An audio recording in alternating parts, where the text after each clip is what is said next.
Jadi Roh Kudus seringkali menghibur kita dengan bisikan-bisikan kecil dalam hati saudara. Kalau saudara terus bergaul bersama dia, saudara akan segera mengenali peranan Roh Kudus itu. Saudara segera tahu, ini Roh Kudus sedang menghibur aku.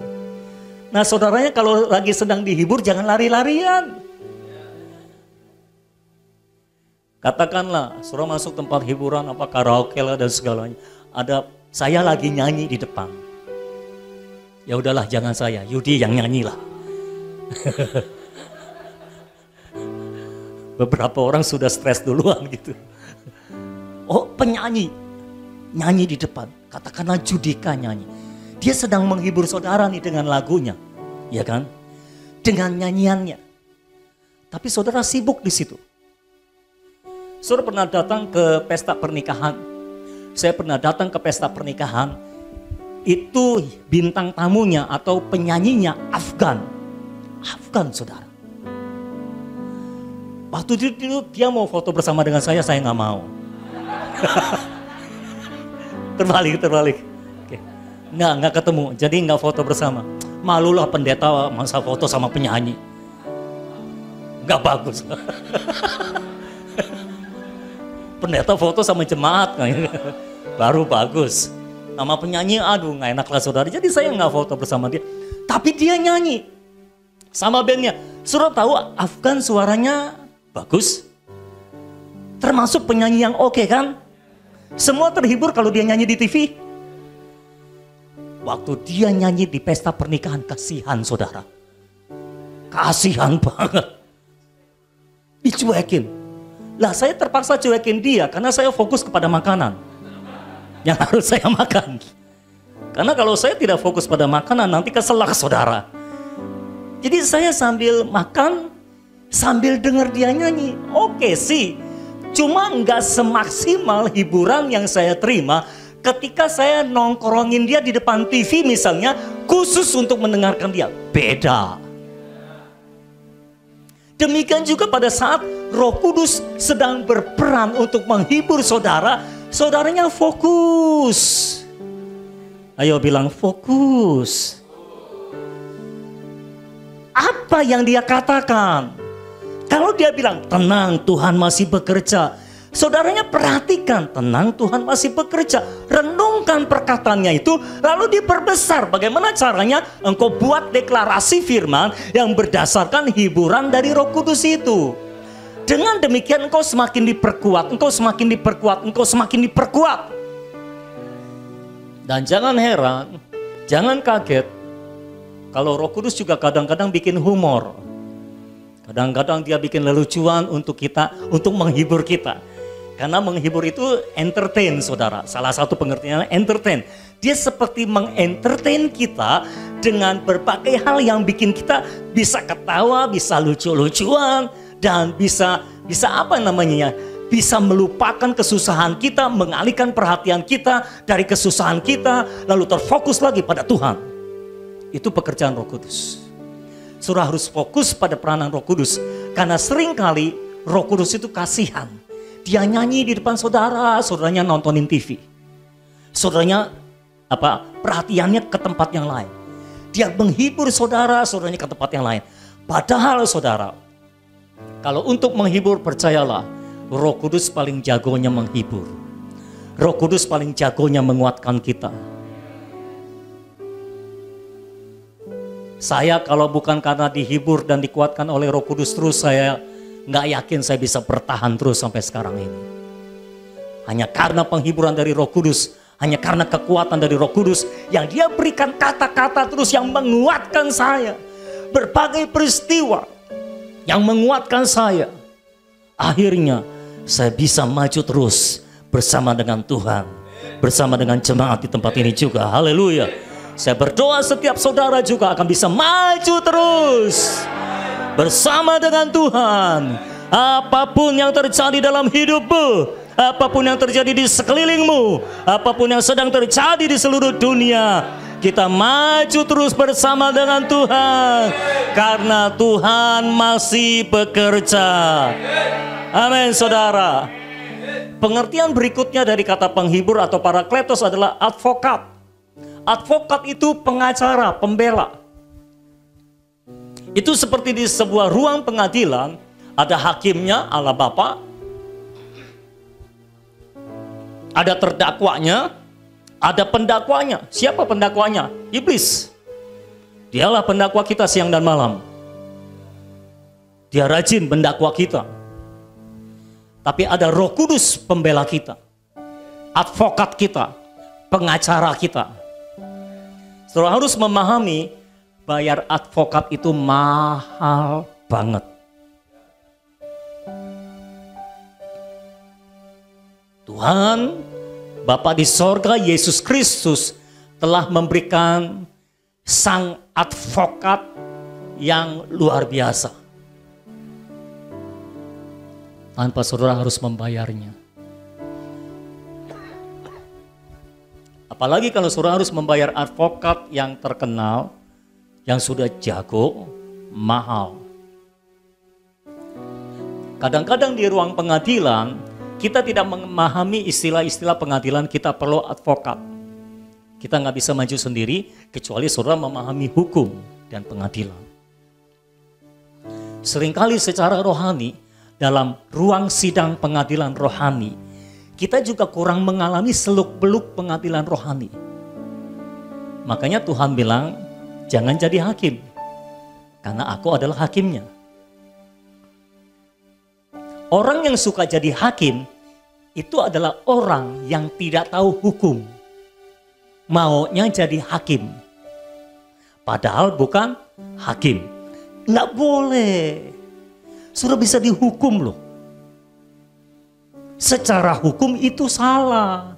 Yang bertindak untuk menghukum, untuk menghakimi itu hakim. Bukan kita.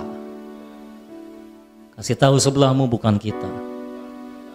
Ya, pakai masker nggak apa-apa, ngomong bukan kita. Saya nggak pakai masker karena kalau saya pakai masker nanti saudara nggak jelas saya ngomong apa. Jadi karena saya berhadapan dengan mic-nya yang saya pakaiin masker. Jadi sayanya nggak pakai masker, mic-nya yang pakai masker. Kerjasama dengan mikrofon. Jadi seringkali kita tidak memahami bagaimana pengadilan Kristus dilakukan. Kita harus tahu jelas siapa hakimnya, siapa pendakwanya, siapa pengacaranya, pembelanya. Nah, saudara yang sedang duduk sebagai terdakwa, saudara juga nggak boleh jadi pendakwa. Nggak boleh. Selamat siang. Itu bukan pekerjaanmu, posisimu itu terdakwa. Bukan pendakwa. Nggak boleh saudara jadi pendakwa, itu pekerjaan iblis. Saudara ngambil pekerjaan iblis, dia marah loh. Dia nanti jobless. Nanti dia nggak ada kerjaan, pekerjaannya diambil orang Kristen. Karena orang Kristen suka mendakwa, suka menghakimi, nanti hakimnya marah. Nggak boleh, saudara nggak ngerti pengadilan Kristus sih. Jadi sesuka-sukanya mau menghakimi orang lain, mau mendakwa orang lain, nggak boleh, itu bukan pekerjaanmu. Posisimu itu seorang terdakwa, tapi kalaupun posisimu seorang terdakwa, tenang, ada pembelamu, ada pengacaramu, namanya Roh Kudus. Seringkali iblis mendakwa kita, Bapak, ini orang melakukan ini. Roh Kudus berdiri. Bicara, yang mulia, saya tahu persis siapa dia. Saya tahu persis bagaimana hatinya. Dia tidak melakukan apa yang didakwakan. Bukti-bukti yang diutarakan oleh pendakwa itu tidak sah menurut hukum. Lalu hakim menilai yang mana bisa dipercaya, yang mana bisa diambil. Lalu hakim nanti akan mengambil keputusan pakai ketok palu. Dan percayalah, kalau Roh Kudus pengacaranya, pembelanya, kebanyakan saudara menanglah. Itu kalau pakai pengacara yang terkenal, kebanyakan menang saudara. Pakai pengacara yang sudah hebat, kebanyakan menang.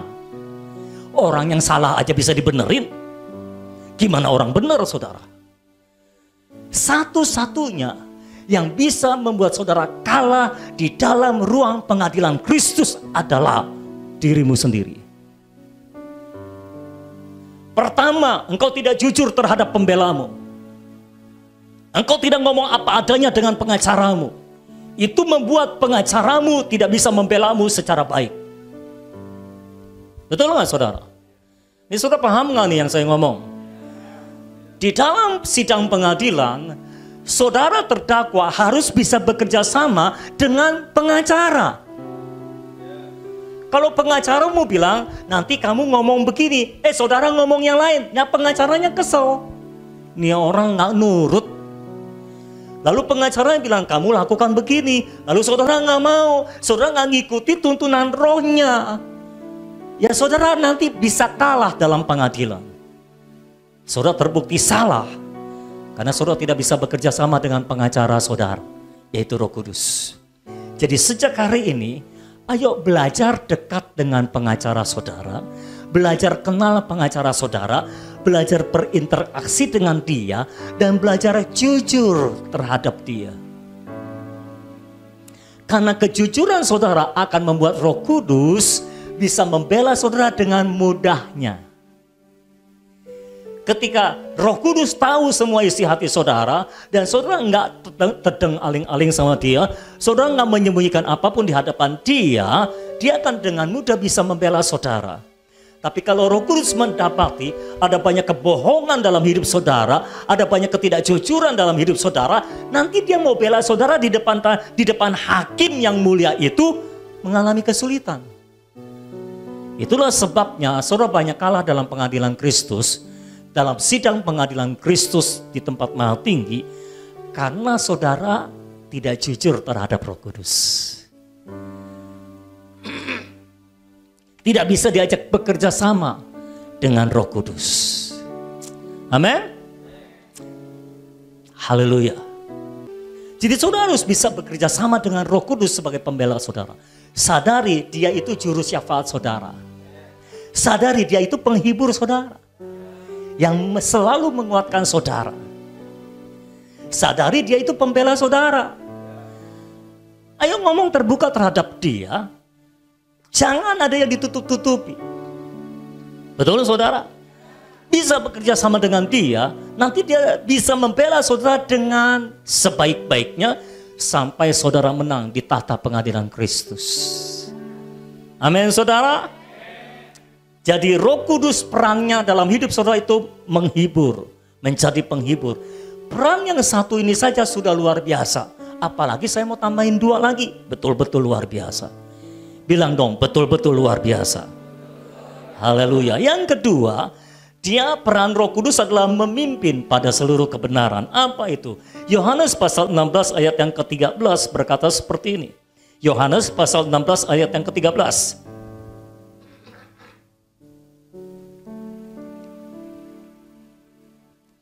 Yohanes pasal 16 ayat yang ke-13. Semua sudah ada di situ? Ayo kita baca sama-sama. Tetapi apabila ia datang, yaitu Roh kebenaran. Nah sekarang dijuluki Roh kebenaran. Ia akan memimpin kamu ke dalam seluruh kebenaran.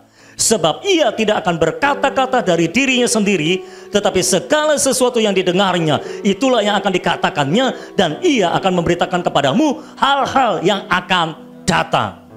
Ada beberapa peran dari Roh Kudus di situ, tapi saya merumuskannya dengan 2 saja. Jadi yang kedua, dia memimpin kita pada seluruh kebenaran. Maksudnya apa? Memimpin pada seluruh kebenaran. Ada berapa bagian di sini? Yang pertama, dalam memimpin pada seluruh kebenaran, dia menginsafkan kita akan dosa dan penghakiman. Kalau saudara baca dalam kisah tentang Roh Kudus ini, Yesus berkata dia akan datang menginsafkan kita akan dosa, kebenaran, dan penghakiman. Nah saya membahas terlebih dahulu, dia menginsafkan kita akan dosa dan penghakiman. Sebelum kita lahir baru, dia menginsafkan kita bahwa kita adalah orang berdosa dari sananya. bahwa kita punya nature dosa dan kita butuh keselamatan. Kita butuh penebusan oleh darah Yesus. Itu Roh Kudus yang menyadarkan saudara. Kalau bukan karena Roh Kudus menyadarkan saudara, saudara tidak akan bisa sadar bahwa saudara adalah orang berdosa. Nggak bisa. Saudara tidak akan bisa sadar bahwa saudara butuh keselamatan, bahwa saudara butuh penebusan oleh darah Yesus. Saya mau berkata kepada semua saudara yang sedang mendengarkan saya, engkau butuh keselamatan. Engkau butuh penebusan oleh kuasa darah Yesus. Siapapun dirimu, apapun kedudukanmu, apapun posisimu, engkau butuh keselamatan. Engkau butuh penebusan oleh kuasa darah Yesus. Karena di dunia ini tidak ada satupun manusia yang tidak tercemar oleh dosa. Semua orang telah berbuat dosa dan telah kehilangan kemuliaan Allah. Dan upah dosa selalu maut. Dan untuk terbebas dari maut kematian kekal itu, engkau perlu penebusan oleh darah Yesus. Nah, kebenaran seperti itu Roh Kudus yang bisa menginsafkan kita. Roh Kudus yang bisa menyatakannya kepada kita. Kesadaran akan penghakiman itu juga Roh Kudus yang menyadarkan kepada kita. Sadarkah saudara, ada banyak orang nggak sadar bahwa sekali waktu kita akan menghadap tahta pengadilan Tuhan. Kenapa saya bisa bilang begitu? Itulah yang menyebabkan ada banyak orang yang hidup sesuka-sukanya.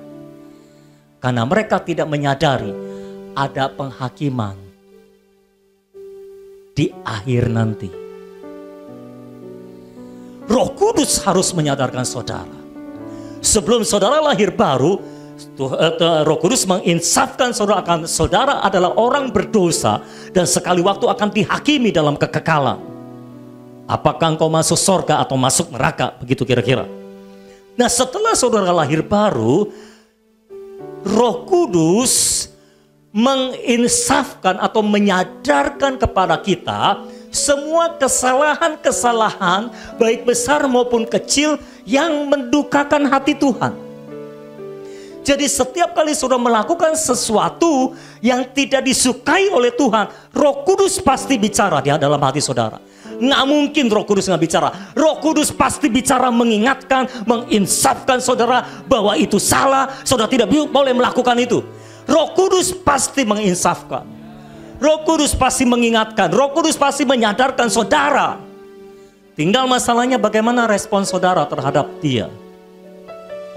Roh Kudus juga menyadarkan saudara bahwa kalau saudara melakukan itu akan ada konsekuensi, akan ada penghakiman seperti begini, begini. Sekarang saudara akan menikmati konsekuensinya dari apa yang kau lakukan itu. Dan nanti pada akhir zaman saudara akan menghadap tahta pengadilan Kristus. Dan masing-masing orang akan diupah setimpal dengan kebenaran perbuatannya. Jadi akan ada penghakiman untuk setiap kita. Semua perkataan kita, semua perbuatan kita akan kita pertanggungjawabkan di hadapan Tuhan. Akan ada penghakiman. Dan di dunia ini, sebelum kita menghadap penghakiman dalam dunia kekekalan, engkau harus menghadapi konsekuensi untuk setiap kesalahan yang saudara perbuat. Dan semuanya itu sudah disadarkan, sudah diingatkan oleh Roh Kudus. Itu pasti. Kalau saudara melakukan sesuatu, ada bisikan kecil dalam hati saudara yang berkata, jangan. Itu Roh Kudus. Lalu Roh Kudus menjelaskan, jangan melakukan itu karena kalau kamu melakukan itu bisa terjadi begini, begini, begitu. Roh Kudus jelaskan. Betul? Khususnya kalau saudara-saudara melakukan kesalahan yang konsekuensinya besar, pasti Roh Kudus jelaskan konsekuensinya. Terkadang kesalahan-kesalahan yang konsekuensinya nggak terlalu besar, Kadang-kadang Roh Kudus cuma bilang, jangan, tanpa alasan. Kita taunya belakangan bisa. Terkadang kita nggak tahu sama sekali kenapa jangan. Tapi seringkali untuk kasus-kasus yang cukup besar, kasus-kasus tertentu, yang konsekuensinya cukup besar, biasanya Roh Kudus mengingatkan saudara, menginsafkan saudara berkata jangan, nanti konsekuensinya bisa begini, begini, begitu. Ayo, iya apa iya? Saudara ngalami kayak gitu? Roh Kudus selalu memberitahu. Jangan bilang sama saya, maaf Pak, saya nggak sengaja. Maaf Pak, saya nggak sadar. Bohong. Roh Kudus sudah beritahu. Roh Kudus sudah ingatkan konsekuensinya. Tapi saudara terus tabrak. Kalau saudara terus tabrak, konsekuensinya terjadi. Dan ini yang saya mau tambahkan buat saudara. Seringkali konsekuensi yang diberitahu Roh Kudus di awal nanti akan terjadi gini-gini, cukup besar konsekuensinya. Dan ketika saudara langgar, ternyata konsekuensinya tidak sebesar seperti yang saudara pikirkan di depan. Tidak sebesar seperti yang Roh Kudus bisikan dalam hati saudara di depan. Jangan berkata begini, mana nggak terjadi konsekuensinya. Saudara harus sadar, Roh Kudus itu di samping menginsafkan saudara akan dosa dan kebenaran, dia juga advokat. Salah satu tugas advokat adalah mengurangi hukuman. Tadinya di penjara 15 tahun, karena ada advokat bisa jadi cuma 2 tahun. Betul nggak saudara? Kenapa kok konsekuensinya nggak sebesar seperti yang diberitahu di depan? Roh Kudus berfungsi menjadi pembela bagi saudara. Sehingga dia minta keringanan hukuman.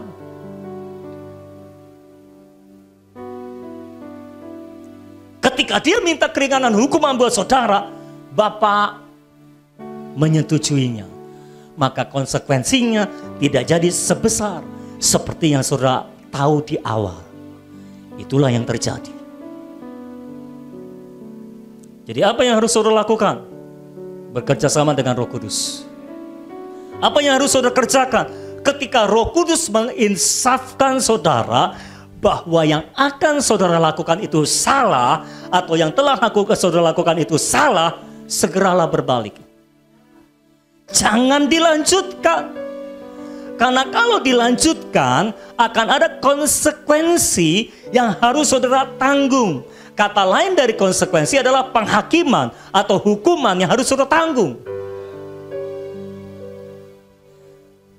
Dan yang saya mau tambahkan sekali lagi adalah, ketika saudara menjadi terhukum, saudara yang dihukum, ketika saudara dihukum dengan konsekuensi akibat dari kesalahan yang saudara lakukan dan sudah diperingatkan oleh Roh Kudus, bukan hanya saudara yang menderita, orang sekitar saudara ikut menderita. Mau tanya, para koruptor di penjara 15 tahun, apakah cuma dia yang menderita? Tidak. Siapa yang menderita? Keluarganya menderita. Keluarganya memang tidak di penjara, tapi mereka menderita karena apa? Malu. Pokoknya mereka menanggung penderitaan. Jadi kesalahan yang saudara lakukan, yang sudah diingatkan oleh Roh Kudus untuk jangan lakukan, lalu saudara tetap lakukan dengan konsekuensi yang Tuhan sudah beritahu saudara, lalu terjadi konsekuensinya, dan mungkin terjadi pengurangan hukuman. Tapi pun kalaupun terjadi pengurangan hukuman, saudara terhukum. Dan ketika saudara terhukum, bukan hanya engkau yang terhukum, orang-orang di sekitarmu juga menjadi terhukum. Orang-orang di sekitarmu menjadi menderita karena kesalahanmu. Padahal engkau sudah diingatkan oleh Roh Kudus. Alangkah jauh lebih baiknya kalau ketika Roh Kudus mengingatkan, jangan, saudara langsung berhenti. Jangan lakukan. Amin, saudara.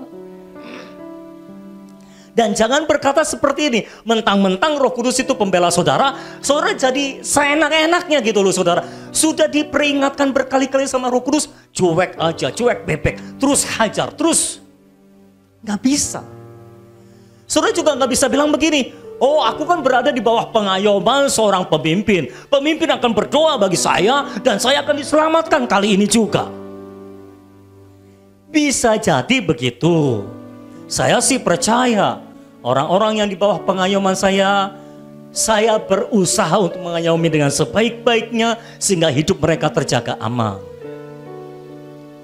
Puji Tuhan, sepanjang yang saya tahu, semua jemaat yang diayomi di tempat ini tidak ada yang mengalami bagaimana karena karena virus pandemi, karena pandemi virus corona ini. Puji Tuhan untuk itu. Haleluya. Saya mendengar kabar baik di sana sini. Bahkan sudah di-share di grup. Kalau ada yang mengalami dampak dari pandemi virus corona ini, boleh WA secara pribadi. Kasih tahu. Buat apa kasih tahu? Ya supaya orang tahu dong. Supaya saya tahu ada yang kena dampak. Pak mau dibantu nggak? Soal dibantu nanti urusannya belakangan. Yang penting saya tahu dulu. Kan gitu saudara. Ya kalau nggak tahu kan gimana membantunya kan gitu saudara. Tapi puji Tuhan loh saudara, jemaat di sini luar biasa. Nggak ada yang WA.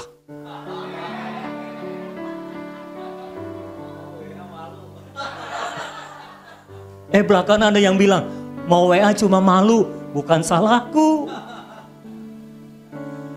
Tapi ternyata belakangan bilang lagi, yang mau WA tapi malu itu bersaksi saudara. Ada saja Tuhan berkati. Selamatlah hidupnya gitu kan saudara. Puji Tuhan. Kenapa? Ada pengayoman dari pemimpin. Pemimpin mau berdoa Pak saudara. Oh puji Tuhan, ada pemimpin yang berdoa. Enak Nggak selalu begitu. Ada satu peristiwa dalam Yeremia pasal 15 ayat 1 dan 2.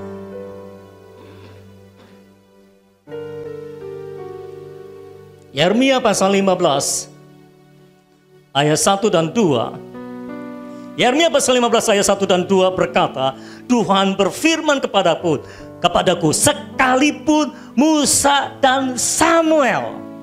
Siapakah Musa dan Samuel? Musa dan Samuel terkenal sebagai seorang pemimpin yang sangat mengasihi jemaatnya. Ketika seluruh umat Israel mau dibasmi oleh Tuhan, Musa berdiri di hadapan Tuhan dan berkata, Tuhan jangan basmi umat Tuhan. Kalau engkau mau basmi mereka, hapuskan namaku dari kitab kehidupan. Karena syafaat Musa, orang Israel diampuni Tuhan. Nggak jadi dimusnahkan. Ini pemimpin yang luar biasa, yang selalu berdiri di antara Tuhan dengan umatnya. Samuel sama. Gara-gara doa Samuel, umat Israel mengalami kemenangan. Sebelumnya mengalami kekalahan. Itu sebabnya umat Israel selalu berkata, Samuel tolong berdoa untuk kami. Tapi kali ini Tuhan berkata, sekalipun Musa dan Samuel, orang yang mengasihi jemaatnya begitu rupa, orang yang selalu bersiap untuk berdiri untuk jemaatnya, berdiri di pihak jemaatnya, sekalipun Musa dan Samuel itu berdiri di hadapanku, hatiku tidak akan berbalik kepada bangsa ini.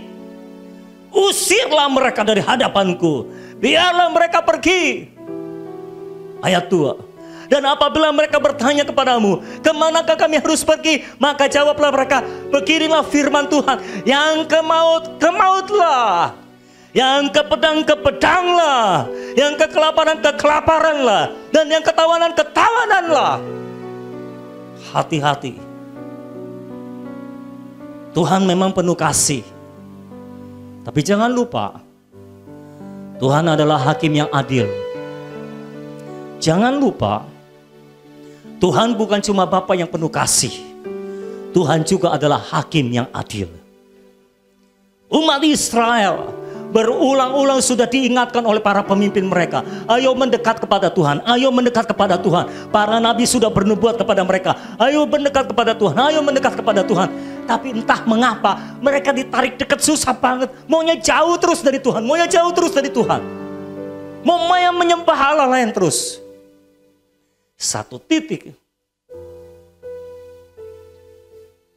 Sang hakim itu marah dan berkata, sudahlah, sekalipun pemimpin yang mengasihi mereka berdiri di hadapanku berdoa buat mereka, aku gak mau berbalik lagi, aku gak mau peduli lagi. Kalau dalam bahasa sehari-harinya, dalam bahasa Betawinya kira-kira saudara, Tuhan ngomongnya seperti ini. Udahlah, lu ditarik terus mau dekat, ditarik mendekat terus. Roh Kudus sudah ngomong, pemimpin sudah ngomong, disuruh dekat sama Tuhan susah terus, maunya jauh-jauh terus. Sekarang terserah lu. Lu mau ke maut lah. Lu mau mati lah. Istilahnya gitu saudara. Lu mau ke maut lah, ke pedang lah. Mau lapar, kelaparan lah. Mau ketawanan lah. Biar jadi orang tertawan. Gua gak mau tahu, gua lepas tangan. Begitu kira-kira. Supaya saudara paham apa yang dimaksudkan oleh Tuhan. Kalau saudara terus menerus diingatkan oleh Roh Kudus, ya, melalui suara hati saudara, melalui pemimpin saudara, ayo dekat, ayo dekat, ayo dekat. Saudara maunya jauh terus. Ayo menyembah Tuhan, saudara maunya menyembah Tuhan lain terus. Sekali waktu akan tiba pada satu titik di mana Tuhan berkata, sekarang terserah kamu. Aku urusin kamu, kamu gak mau ikutin. Sekarang terserah kamu. Terserah apapun yang kamu mau lakukan, aku lepasin. Aku gak tanggung jawab lagi. Perlindungan Tuhan diangkat dari hidupmu. Kalau sampai pada titik itu, cilakalah saudara. Tidak ada lagi perlindungan ilahi dalam hidup saudara. Tidak ada lagi pemeliharaan Tuhan dalam hidup saudara. Saya tahu persis, Tuhan lebih suka mengasihi saudara daripada menghakimi saudara. Tuhan lebih suka mengampuni saudara daripada menghukum saudara. Tapi please, jangan main-main dengan Tuhan. Akan ada waktunya di mana Tuhan bisa marah. Apakah Tuhan bisa marah? Bisa. Apakah saudara pikir orang yang penuh kasih gak bisa marah? Bisa. Apakah saya bisa marah? Bisa juga lah. Apalagi saya masih manusia. Bisa. Kalau Tuhan marah, bahaya saudara. Kalau Tuhan sudah bilang, udah terserah kamu sekarang. Waduh, bahaya. Kalau pemimpinmu sudah bilang, terserah kamu sekarang. Bahaya. Kalau semua pengayom hidupmu sudah berkata, terserah kamu sekarang. Bahaya. Artinya engkau tidak terlindungi.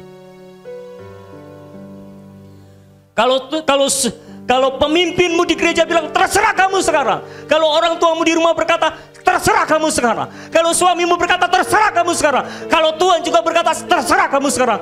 Bahaya. Pastikan kau tetap ada dalam pengayoman, dalam perlindungan ilahi. Jangan bermain-main dengan pengayoman. Dari pihak saya menjaga hidup saudara dengan sebaik-baiknya yang saya bisa. Apapun yang terjadi dalam hidup saudara, saya mengawasi terus. Karena hati saya terus mengikuti saudara. Tapi please jangan bermain-main. Karena akan tiba waktunya, kalau saudara terus bermain-main dengan Tuhan, saudara terus bermain-main dengan peringatan Roh Kudus, perlindungan saudara diangkat oleh Tuhan. Pagar perlindungan saudara diangkat oleh Tuhan. Menurut Yohanes 15 berkata, engkau dipotong dari pokok anggurnya. Engkau menjadi kering dan mati. Itu sebabnya jangan pernah anggap remeh kekeringan rohani. Karena kalau engkau merasa kering dan dalam kurun waktu cukup lama, itu bahaya bagimu. Karena itu bisa jadi pertanda perlindungan Tuhan diangkat atasmu. Jangan sampai itu terjadi dalam hidup saudara. Perhatikan apa yang Roh Kudus ingatkan kepada saudara. Perhatikan apa yang Roh Kudus insafkan dalam hidup saudara. Karena Yakobus pasal 4 ayat 5 berkata, Roh Kudus yang ditempatkan dalam hidup kita, ditempatkan Tuhan dengan rasa ingin cemburu. Dengan kecemburuan. Allah adalah Allah yang cemburu. Kalau engkau terus mencari Allah lain, mencari kesenangan dunia ini. Kalau saudara baca Yakobus pasal 4, judulnya adalah persahabatan dengan dunia. Kalau saudara terus bersahabat dengan dunia, engkau terus mau menikmati kesenangan dunia ini, dan engkau terus menjauh daripada Tuhan. Berhati-hatilah. Saya percaya Roh Kudus terus mengingatkan saudara. Jauh lebih baik saudara mendengarkan apa yang dia katakan, karena itu untuk menyelamatkan hidup saudara. Karena dia mau memimpin saudara pada seluruh kebenaran. Amin. Yang ke B, bagian 2B, dia mengingatkan dan mewahyukan kita akan kebenaran. Seringkali pengenalan kita akan Tuhan belum sempurna, masih jauh dari sempurna. Mengenal Tuhan itu butuh seumur hidup kita untuk mengenal Dia secara benar. Bahkan mungkin seumur hidup kita belum bisa mengenal Dia secara benar seutuhnya. Masih ada banyak hal yang perlu kita kenali dari Allah.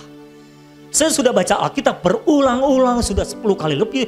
Pokoknya sudah berulang-ulang, kejadian sampai wahyu. Saya cukup menguasai Alkitab saya, tapi terus terang, masih ada banyak bagian-bagian dari kebenaran yang ketika Roh Kudus mewahyukannya, saya baru paham, oh begitu toh. Padahal saya sudah jadi pendeta cukup lama, sudah khotbah sekian lama, sudah sudah belajar firman sekian lama, tapi masih ada cukup banyak kebenaran yang bisa diwahyukan oleh Roh Kudus dengan luar biasa. Dia mau mengingatkan, mewahyukan akan kebenaran yang kecil sekalian. Dia mengajarkan kita akan segala sesuatu yang benar.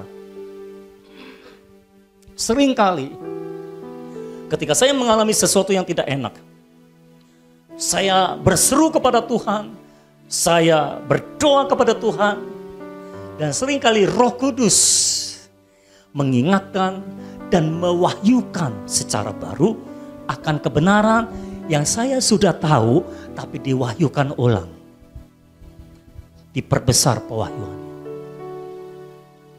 Sekali waktu saya sedang seringkali pemimpin ada pada posisi dilematis, di mana ngambil keputusan gini salah, ngambil keputusan situ salah, begini salah, ngambil jalan ini salah, ambil jalan itu salah. Jadi bingung mau ngambil jalan yang mana gitu saudara. Saya berseru kepada Tuhan, Tuhan, tolong tunjukkan saya jalan. Beritahukan saya jalan, apa jalan yang harus saya tempuh. Ajarkan saya jalan-jalan. Saya mau berada dalam jalan Tuhan. Roh Kudus cuma ngomong kayak gini, saudara. Yesuslah jalan. Semua orang sudah tahu. Yesuslah jalan. Ayatnya mana? Yohanes 14 ayat 6. Cuma Aan yang bisa jadi pendeta ini. Yang lain nggak tahu Alkitab. Yang lain nggak tahu Alkitab. Ayatnya mana? Yohanes 14 ayat yang ke-6. Yohanes 14 ayat 6, Yesuslah jalan dan kebenaran dan hidup. Tidak ada seorang pun datang kepada Bapa kecuali melalui Yesus. Kalau ayat itu saudara nggak kenal, saudara nggak tahu gimana saudara mau jalan ke surga. Jalannya ada di situ. Yohanes 14 ayat 6. Akulah jalan dan kebenaran dan kehidupan. Tidak ada seorang pun datang kepada Bapa kecuali melalui aku.